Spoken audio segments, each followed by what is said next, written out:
today's video, we are going to save you a bunch of time in the future by not having to make you go through all of the setup steps that we've already gone through on Kontakt routing in Logic Pro.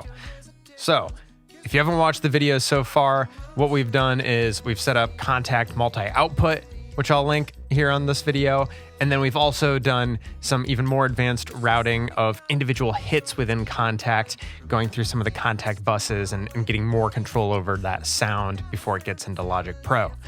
So once you've set all of that routing up in Kontakt and Logic Pro, it'd be really nice to not have to ever set it up again. So that's what we're gonna do today. We're going to save a preset for our channel strip in Logic Pro, and we'll also save it as part of a Logic Pro X project template. And before we dive in, just a quick introduction. I'm Marcus of Cradle Cat. I make indie pop music, both my own and writing and producing for other people. And if you like this type of content or just want to follow my music, go ahead and subscribe to my YouTube channel here or follow me on Spotify, Instagram, any of those other places. Great. So again, what we've done in those previous videos, we have our Kontakt instrument set up as a multi-output so that the individual hits, instead of just going to one track in Logic, are going to all these different tracks that we've set up in Logic so that we can mix them separately. We can export those stems separately if somebody else is mixing it, and lots of the goodies that come along with setting it up as a multi-output instrument. However, since it took us a whole video to show how to set that up, it'd be great to not have to do that again. So to save this for future use that I don't have to go through those previous steps, there are two ways that you can do it. And I would recommend that you do them both because you would use them in different scenarios. The first method is if I had set this up in a blank project, not one that was already in a song here, but basically just an empty project that has some of my starter instruments that I would want to have quickly available when I am pulling up a new project. So it might be my drums, it might be, a few empty vocal tracks and synths or a piano, just so that I don't have to manually add those every time. I might also have some of these buses already set up in that project template. That's a whole other video in that case. But the point is, this is your empty project that you can fill in with your actual music content as you're creating it. The way that you save these in Logic is, again, we already have it set up. We're going to pretend we don't have any of this music content in here already. But I would go to File, Save as Template,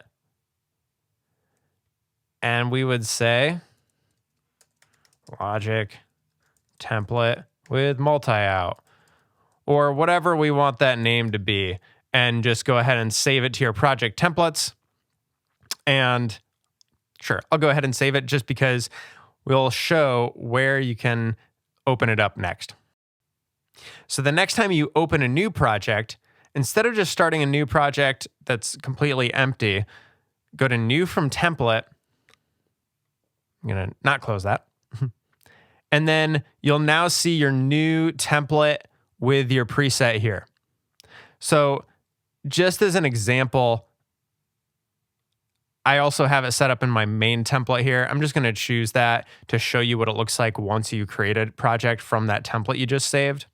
So this is a template that's empty. It doesn't have any of the music already built in. And you can see that it already has my track. It already has all the multi-outs set up here. It has each of the individual channel tracks already set up. And just right off the bat, you can see it's registering all that, all the meters here for individual hits, not just on that one main output track. So that's a really quick way to do it. There are also tons of other benefits to having a project template in Logic. So if you have other questions on that, let me know in the comments. Maybe that's another video I'll do more on general template structure. But saving as a project template, including the track that you set up for multi-outs. That's a really easy, quick way to make sure that you have that available for all your future projects. However, there's a second scenario now where maybe you're not starting a new project from scratch, or maybe you're jumping into a project that somebody else sent you, or you're going back to an old project and cleaning it up. regardless of the case, the way that you can still get this set up more quickly in those other projects that you're opening is by saving the channel strip setting. So again, this is the channel, this is the track where we have it already set up. And I'm going to go to my information panel here if I don't already have it. We'll go ahead and say save channel strip setting as, and we'll say this is Studio Drummer, so Studio Drummer multi out. We want that to be in our instrument category here. It should by default save there, but if not, that's where you'll want to find it. And just to show you where that is, it's in channel strip settings, instrument.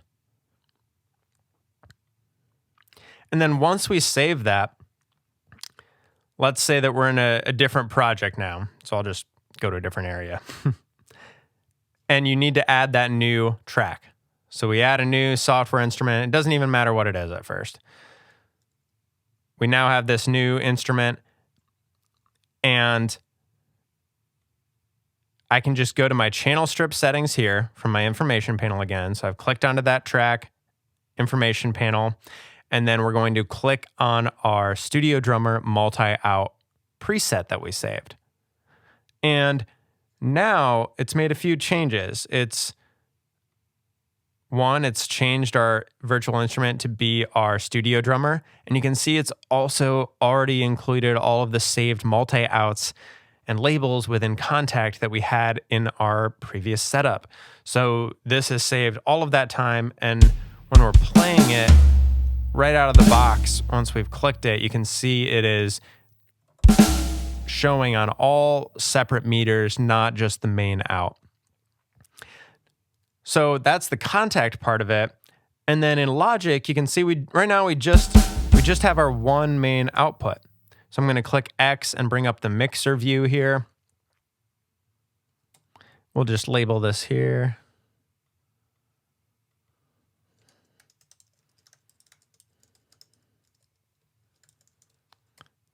There we go.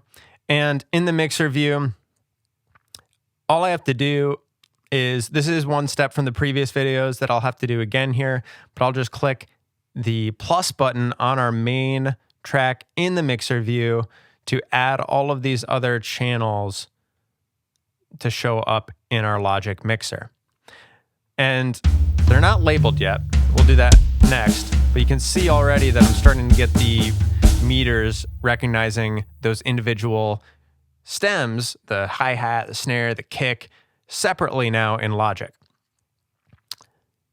We'll go ahead and label these by just pulling up Kontakt. And you can see, since I already have them labeled here, toms will go to the 3/4 channel, since that's a stereo channel. And the way I find that in Logic is I go to my main track that we created, and then you can see the channels that we created after that. 3/4, that's the one we want to label toms. And we'll go through that process for all of these different pieces. So 5/6 is going to be overhead stereo. And I'm just reading off here as I go down the line on what we are labeling in Logic.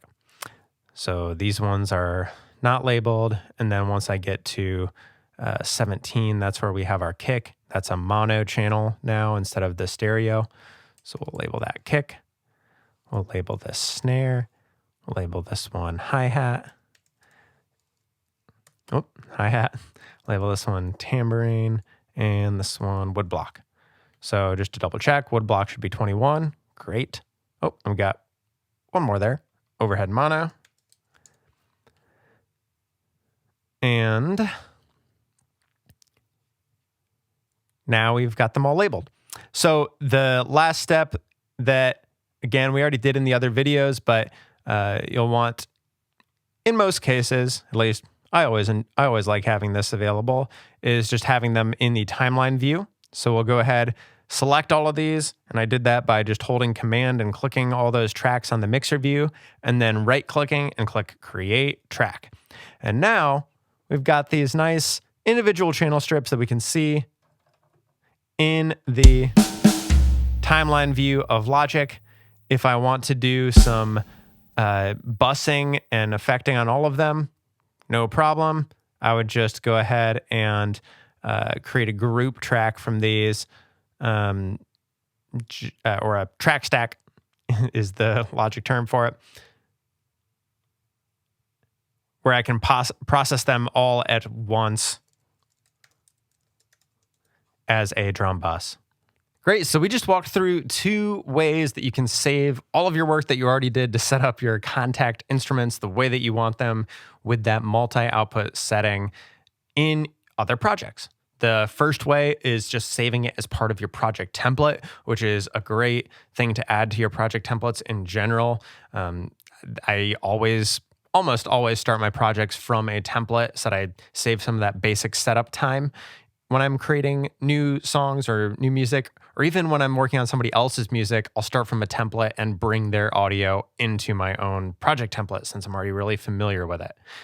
The other route that we went with is saving our Kontakt track that we set up as a channel strip setting that we can then apply to new tracks in the future, bringing in that multi-output setup from the Kontakt side, and then going through those last few manual steps to create those new channel tracks in Logic for those individual multi-outputs. And then if we need to, putting them in a group or a track stack together, or a group bus, whatever term you want to use for processing them all together in Logic Pro here.